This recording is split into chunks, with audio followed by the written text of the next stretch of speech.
ఇది ఇది కక్ష సాధింపు చర్యలండి ఇవి. 50 కోట్ల రూపాయలు ఎక్కడ జరిగింది అవినీతి చెప్పండి. పిల్లలు అనుకుంటారు ఇంతకుముందు స్టూడెంట్స్ స్టేడియంలో పోతే హైదరాబాద్ బ్రాండ్ ఇమేజ్ పెంచితే వాళ్ళు కావాలని ఇమేజ్ దెబ్బతీస్తున్నారు. ఇచ్చిన హామీలు నెరవేర్చకుండా కార్యక్రమాలు తీసుకుంటారని చెప్పి డైవర్షన్ చేయడానికి వీళ్ళకి ఈ పని పెడితే ఆ స్కీమ్ల మీద అమలు చేయడానికి పోరని, ఆ స్కీమ్స్ అమలు చేయాలి 1 ఇయర్ తర్వాత మీ హామీల మీద పెడతామని చెప్పింది కేసీఆర్ గారు. 1 ఇయర్ అయింది.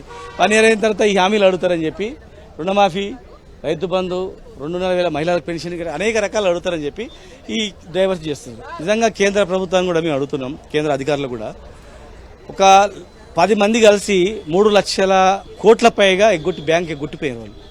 విజయమాల్య 30,000 కోట్లు ఎగ్గొట్టిపోయి 30,000 40,000 కోట్లు ఎగ్గొట్టిపోయి లండన్లో హాయి తిరుగుతున్నారు, పబ్లిక్ తిరుగుతున్నాడు.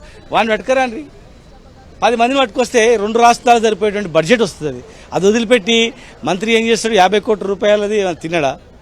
అకౌంట్లు ఉన్నాయి కదా, అకౌంట్ సీజ్ చేయండి, రికవర్ చేయండి. మంత్రి నిర్ణయం తీసుకుంటాడు తప్ప అవన్నీ చేసేది. చాలాసార్లు ప్రెస్ మీట్ పెట్టి కూడా నిధులు బదలాయిస్తున్నామని అన్నారు. ఆ నిధుల వెనుక కేటీఆర్ ఒత్తిడి లేదంటారా? ఇగో నిధులు బదలాయించింది లేదని చెప్తలేరు కదా.